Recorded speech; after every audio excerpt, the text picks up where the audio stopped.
All right, sorry about that, guys. Had some shit to do. So can anyone give me a Cliff Notes version of what we talked about last class? Anyone? No. Okay. You were talking about we're talking about Billy the Kid and Doc Holliday and tuberculosis, a lot of stuff, and also Pat Garrett, I think. Okay. You know what? Since you're the only one to answer, we'll take it. That's good enough. So good old Patty G, right? His full name is Patrick Floyd Jarvis Garrett, and he was born in Chambers County, Alabama, on June 5th, 1850. He's of English ancestry, and he's one of 7 children. And so at the age of 3, his father, John Lumpkin Garrett, purchased the John Greer Plantation in Clybourne Parish, Louisiana. Um, but this is obviously during the Civil War, and so that just destroyed their finances. And his mother, Elizabeth Ann Garrett, died at the age of 37 on March 25th, 1867. The following year, their dad died on February 5th, 1868, at the age of 45. So this just left the 7 children on the plantation with more than $30,000 in debt. So they just got absolutely fucked. And $30,000 back then is worth just so much money nowadays, right? Because of inflation, all that nonsense. Um, so his siblings were taken in by relatives while 18-year-old Patrick left for the West on January 25th, 1869. Um, for about 7 years, his whereabouts are actually just unknown. Like, the dude just off-grid. And it wasn't until about 1876 that he was found hunting buffalo in Texas. And it was here that he killed a fellow buffalo hunter, W. Skelton Glenn, because there's an altercation between the two about how some hides, and Glenn drew his gun on Pat, and Pat just kind of shot him dead. This was the first time Pat Garrett actually ever killed a man, and so this led him to turn himself into the authorities in Fort Griffin, Texas. But they're like, yeah, nah, you're cool. They didn't prosecute him. And so in 1878, he moved to Fort Sumner, New Mexico, to work as a cowboy for Pedro Menard Pete Maxwell. You guys might not recognize that name as the father of someone important, which we'll cover later. But this was when the Lincoln County War was coming to an end, or starting to at least. He quit a year later and then started working as a bartender at a saloon called Beaver Smith's. So this guy's kind of just moving around a lot. And it was here he met his first wife, Juanita Gutierrez, who sadly died at the childbirth. And then a little more than a year later, on January 14th, 1880, he married her 17-year-old sister, Apolinaria. I don't know. I don't speak Spanish. Apolinaria Gutierrez, I think. Sorry if I'm butchering any of that. But the two would have 9 children over the years, and we know that the infant mortality rate back then was so high, so they just had to keep pumping those things out. It's shit, a baby factory over here. And then it was in the saloon that Pat met and gambled with a William H. Bonney. Now, does that name sound familiar to any one of you guys? I think that's Billy the Kid, right? Right, yeah, see, good job. You're paying attention. Unlike the fucking rest of class. God damn. So yeah, no, he gambled with Billy the Kid. And they were seen together so often that the duo were actually given nicknames. Pat Garrett was given the nickname Big Casino, and Billy the Kid was given the nickname Little Casino. Right? So they were tight, like that. In the camera, there we go, like that. They were fucking tight. And so on November 7th, 1880, Garrett was appointed as the Lincoln County Sheriff. And it was at this point that he made a vow that's like he doesn't give a fuck if you're a friend or a foe, that he was going to bring the lawlessness down or to an end in the West. And his main goal was to apprehend Billy the Kid because, you know, he's infamous. He's best known there. And when Governor Wallace put a $500 bounty on Billy's head on December 15th, 1880, Pat just began his restless pursuit of him, and he set like numerous traps that Billy always seemed to avoid. He said that in his book that Billy seemed to have like an animalistic sixth sense about it, and he's just always able to avoid the traps. But luck runs out eventually, right? And so Garrett and his little gang of posse of deputies confronted Billy and his gang when they rode up to Fort Sumner, and one of the deputies mistook Tom O'Folliard as Billy the Kid, and he shot him dead right there.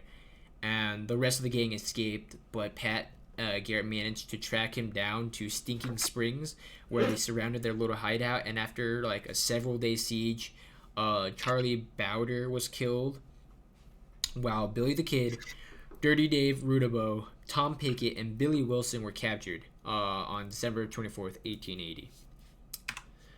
So Billy the Kid was tried and sentenced to hang. Wow, I put a lot of ands in there. Damn. He was sentenced to hang in Lincoln, New Mexico on May 13th, 1881. However, on April 18th, 1881, he escapes jail, killing 2 guards in the process. Well, now, there's this whole big controversy on this because there shouldn't have been a way for him to escape. Because the legend goes that he asked one of the deputies to take him to the outhouse. And so as he's leading him to the outhouse, he shoves him down the stairs, and Billy runs, grabs his gun, and shoots him. Right? And then another one is he managed to break into the armory and then shoots the other deputy, which I don't know how a shot would ring out and a deputy across the street would not be able to hear it. Because in later investigations nowadays, I forgot exactly when they did this, but they did an investigation and they found that they use this, I think it's called luminol, and what it does is you spray on an area where blood would be, and you shine, I think it's a black light over it. The luminol would attach itself to the iron in the blood, and it would show the blood stain. And so centuries later, they shined the light at the top of the stairs with luminol, and they found bloodstain, a huge bloodstain there. So this led to believe that this was a whole inside job to get Billy out, and he was there. Like someone snuck him a gun in the outhouse when he was in there. So after Billy escaped, Garrett went after him, and he went to Peter Maxwell's ranch on July 14th, 1881, because Peter's daughter, Paulinita Maxwell, was Billy the Kid's lover, and so he was expecting him to come there. So Garrett went there to ask Peter where his whereabouts were. And so while they were in Maxwell's darkened room, Billy just unexpectedly answers because he's escaping and he's trying to go there, just sneak in. And he saw someone in the room, but he didn't recognize him because it is back then. And the lighting is poor, especially at midnight. And so he asked Kines, if I'm saying that right. But Garrett replied by shooting twice. The first hitting Billy's heart, and the second just straight up missed. So Garrett didn't even stay to confirm the body, right? And he just claims that he knew it was Billy the Kid from his voice alone because they used to game together. He knew him that well. And his body was instantly buried in Fort Sumner Cemetery between his friends Tom O'Folliard and Charlie Bowder. But the weirdest thing is, like, as infamous as he was, there's just no records of his body. There are no pictures of it at all, right? And you would think would be like super huge deal, and they would wait a couple days. No, they just instantly buried it, and that it just went on, nothing there. And so the New Mexican paper called Sheriff Garrett the hero of the hour for bringing down one of the most infamous hitmen, or outlaws, not hitmen. But a lot of people saw Garrett as a villain for killing New Mexico's favorite son, And so even though he put his life on the line for his community and everything, he lost his election for Lincoln County Sheriff the next year. And so after failing to become the sheriff, he moved around a lot, mostly to Texas and back to New Mexico again. Like, this guy just he just loved those two states specifically. So in 1884, he moved his family to Tascosa, Texas, where he became the captain of the Ellis, Texas Rangers.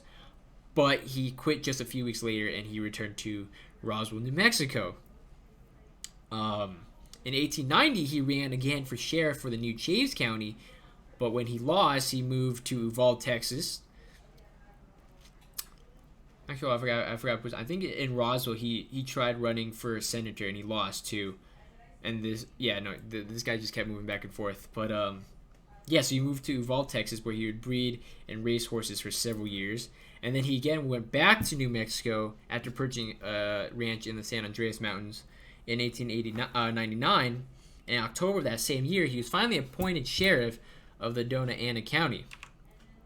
And then on December 16th of 1901, good old President Teddy Roosevelt, who was obsessed with gunslingers of the West, he appointed Garrett as a United States customs collector at El Paso, Texas.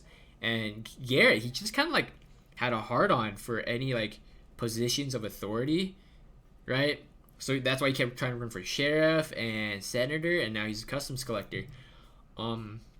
However, because this was a very controversial appointment, Roosevelt didn't reappoint Garrett when his term was over in 1905. And so after that, he moved back to his ranch, but was met with financial difficulties due to back taxes and a liability for a loan he co-signed with a friend. So that's why you don't really co-sign loans. And he became more ill-tempered about it, as you do. And as anyone would do in the West, he turned to drinking and gambling, big brain stuff. But he was still determined to make a living, so he tried starting his horse breeding operation again, and he even leased some of his land to Wayne Brazel for him to graze cattle. However, Brazel brought several thousand goats. Now you have to remember, there's cows, sheep, and then goats, right? That's order in like the best. This man decided to pick the worst cattle. Like, as far as all cattlemen were concerned, he picked the worst cattle and had that graze on Garrett's land. And he got several thousand of them. Where he got several thousand goats, I don't fucking know. But in January of 1908, Garrett owed so many people money in Roswell, he approached another rancher out of desperation, and this guy's name was Carl Adamson. Now, when he first approached his property, Adamson's wife actually shooed Garrett off the property at gunpoint. And so Garrett had to meet with Carl in secret in order to make the deal to sell Garrett's property to him. But because Brazel was leasing his land, he had to make a deal with him to break his 5-year contract. But Brazel didn't want to, and he kept upping his price. And so eventually Garrett reluctantly agreed to give Brazel X amount of money. And so on February 29th, 1908, Garrett and Adamson were on the way to Las Cruces in order to meet with Brazel to close their deal, when Adamson went to take a piss off the back of the wagon, and 3 shots rang out, and old Patty G was dead. And Adamson, as any person would, as a person you're trying to sell your land to, just left his body in the desert and continued riding to Cruces by himself. And when he got there, he claimed he didn't see who shot Garrett at all. And Brazel claimed that he was the one that shot Garrett, claiming that it was self-defense. Right? And so later, when they went back to retrieve the body, there were numerous cigarette butts found along the trail. So this led them to believe that it was a conspiracy shooting that involved 2 or more people, and that Brazel took the fall for the murder because he was single. Other people thought that it was actually a man by the name of Jim Killer Miller, because Carl's cousin's wife was married to him. But like historians later went to prove that wasn't true. And so Garrett was finally buried on March 5th, 1908 in Las Cruces, New Mexico, with Brazel being later tried but was acquitted of the crime. And then jump forward a century and some change. May 2017, Dona Ana County officials announced that they had found unarchived materials that dated back to July 9th, 1908. And this document was the handwritten coroner's jury report signed by 7 jurors that referenced Brazel's involvement in the whole murder of Patty G. And the document stated that the deceased came to his death by gunshot wounds inflicted by one Wayne Brazel.